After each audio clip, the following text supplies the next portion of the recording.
My second example is a children's American football coach. This is a coach that we usually work with children throughout different age grades. One of their main qualities will need to be their knowledge of the laws and their sport. This is because there are a lot of rules in American football and a lot of legislation on their clothing and equipment, all of which change throughout the different age grades. Because of this, it is important that they know the main qualities so that children remain safe and wearing the correct equipment, and that they're coaching the right rules. As if they were coaching the rules for the full game, the adult's game, it may be different to the child's game, and therefore the child will be playing wrong. This will keep the children safe. This will mean that they're legal, as in the clothing that they wear is legal to use, and also they won't break the rules of play during the game, so there won't be as many penalties or fouls. And without this skill, children wouldn't be safe and they would get the rules wrong and they give away fouls. Finally, Steve Bailey is a professional swimming coach in the British Paralympic squad. He helped coach Ellie Simmonds towards 4 gold medals, and his main quality is his knowledge of the physical needs of his participants. This is because he works with disabled athletes, and so their technique will not be the same as or as efficient for their disability as it would be for a non-disabled person, and therefore in order to improve all his athletes he needs to know how he can alter their technique so it works for them. So for example, Ellie Simmonds, he might have to alter her technique slightly to compensate for her disability of dwarfism. The disadvantage of this is if he didn't have it, it may take him a lot of time to figure out the correct technique, or he may just teach him the wrong technique overall. And Steve Bailey. So this is the impact of the qualities of each quality here. So knowledge of skills in sport. The impact on performance is that players will have a greater skill development and put in place more effective tactics. The positive of this is more effective drills, better tactics, better team selection. So if they understand the sport better, they'll make better drills, have better tactics, know how to play the game better. A negative will be experience needed. You need experience to have knowledge of the sport, or you can go through coaching qualifications, but they can also cost a lot. This is more relevant when coaching elite level, as the skill level is a lot higher, so the knowledge of the sport needs to be that bit higher in order to coach them new things, coach them new skills, and also if they're against top level opposition, their tactics need to be spot on, and therefore the knowledge of the sport need to be even higher to get that right. Knowledge of the laws. The impact of performance is the players will have less rule breaks in play, and players will be safer whilst taking part because they're wearing the right equipment. Positive of this is there's less penalties or fouls during the game and less chance of injury to the players. And negative is there can be a lot of rules to learn, so that can take time, and laws and regulations are always changing, so what was right 2 years ago may not be correct anymore. This would be more important when coaching non-elite teams or young children who may not know the full rules of the game or may not have their own kit, and so they have to provide kit for them. Understanding physical needs. Technique can be specific to the impact on this is the technique can be specific to their disability. For example, Ellie Simmonds' technique will be specific to her, and they will also be safer if coming back from injury. So if someone has a back injury and they've started playing football again, or a hamstring injury, they may know, you're not going to do full sprints this session, you're just going to have a little kick about to begin with. A positive of this is you can alter the techniques to compensate for disabilities. You can work with injuries, and sessions are more including, so if someone's in a wheelchair, how can we get them involved, that sort of thing. A negative of this is disabilities and injuries are specific to individuals, so they're always different, so they're sometimes hard to understand exactly what is needed for that athlete. This will be important when working with disabled athletes or working with athletes that differ in fitness. So if someone's injured or not injured, or if someone is very fit, can get up to level 15 on the bleep test or only level 6 on the bleep test, you can't do the same thing with them. That finishes qualities. Patience. This is just giving the athlete time to grow their skills and knowledge of the game. So being willing to wait and give participants time to grow their skills and knowledge, understand that they cannot pick up new skills or tactics straight away. And this is more relevant for young children and teenagers. An example of this could be a under 11 cricket coach. If they introduced a new shot, for example the pull shot, and then they should just let the children get on with it, just give them a drill and let them in their own time discover how to use this skill, how to hit it, and then slowly they can grow that skill and use it in a game. This stops children from getting left behind, being patient, and it's important for social players just because in more time they can be social whilst learning. Goal focused. This is simply just looking towards a goal that the coach, the team, or the individual athlete has determined. This is always looking for improvement, so everything they do is aimed towards achieving the shared goal of the team or individuals.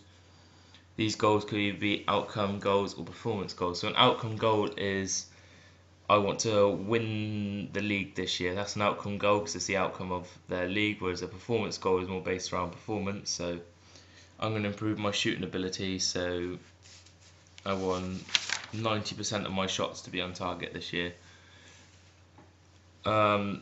This will help them, or an example of this could be if a personal trainer is writing a program, they'll write a program specific to the individual's goals. If they wanted to put on, or if they wanted to lose weight, then they do a lot more cardio. If they wanted to put on muscle mass, then they do a lot more resistance training. And this is good because it just makes the team or individual more likely to achieve their goal, as everything they do is more specific to what they want to achieve. Committed. This is just being reliable and a coach who makes sacrifices. So the participants can always rely on the coach to be there and to turn up on time. They will put the team or participants first, will be willing to make personal sacrifices for the good of the team. Basically, for example, if someone that organises a darts league, it's not going to be the highest paying job. So there's no reward to it, but it takes a lot of time to get in contact with people. And so this is commitment, because despite the little reward, they're still putting in the effort, trying to get together the darts league so that people can play. This is good because it encourages teams. If a coach is always turning up to training, you are more likely to as well. The coach will always be there for them, so there won't be a training where they're just messing around because there's no coach, and everything will be more organised. They'll have more fixtures, that sort of thing.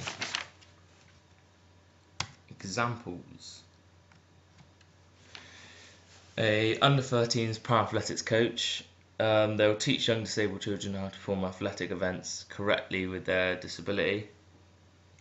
So example, you can see here Oscar Victorious teaching a little girl how to run while she's on blades. One of their main characteristics is the patience needed to allow the children time to practice the skills. This is more relevant for them because children take a lot of time to learn things, and with their disability they may be struggling they may not have good balance, good coordination due to their disability, so more time is needed in order to let them pick up skills and pick up techniques and get them correct.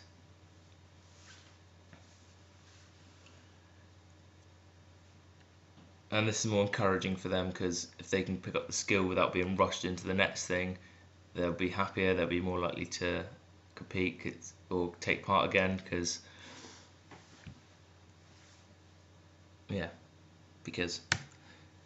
Glenn Mills. Glenn Mills is a former head coach of the Jamaican athletics team. He runs a racing club in Kingston and he coaches Usain Bolt, Johan Blake and Warren Weir among others. His main characteristic as a coach is his ability to remain focused on a goal.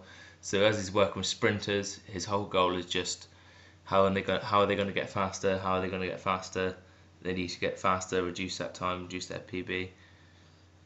So if they keep beating their PBs, because he's saying, if you do plyometric training, you'll get more explosive, so you'll be faster at the blocks.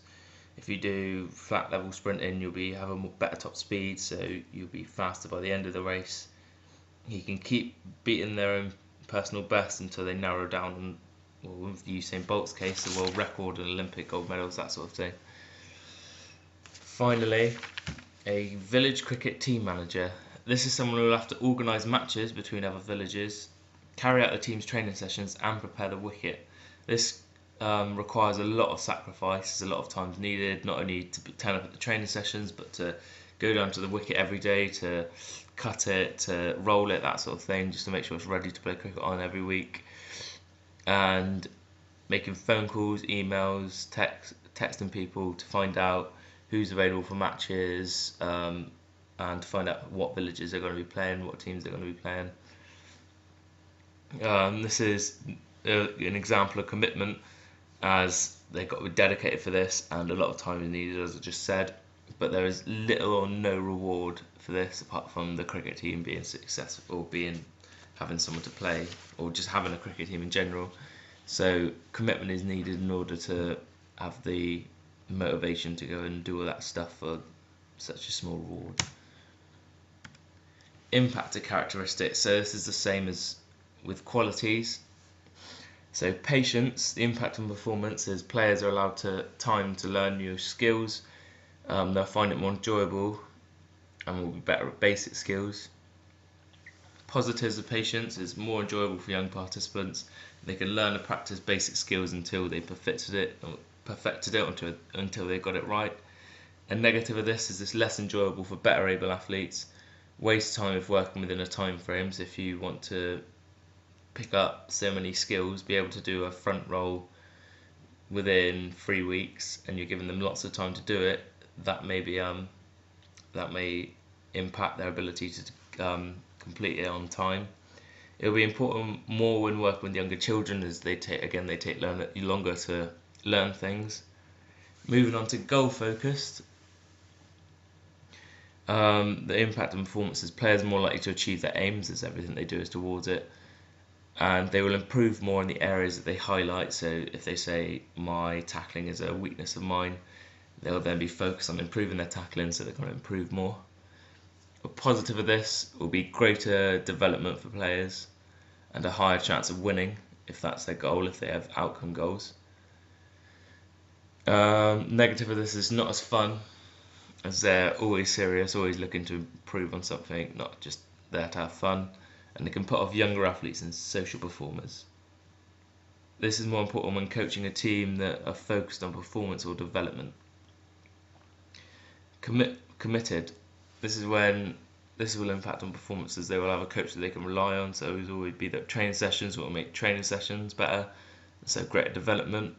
The training session will be better planned, which is a positive, and the coach will always be there. A negative of this is that it can take a lot of personal sacrifice, and they're not always rewarded for it. And you would use this in a role that is hard to carry out, requires a lot of time, or there's very little reward that comes for it, so such as the village cricket team manager. Finally, techniques. The technique I chose was effective demonstration. So there are several factors that make a demonstration by a coach effective and allows the participants to understand how to perform each skill. These are everyone can see, so if the sun's in the sky, do you have your back to the sun so they're all looking into it so they can't see you properly, or do you face the sun so they can all see you properly?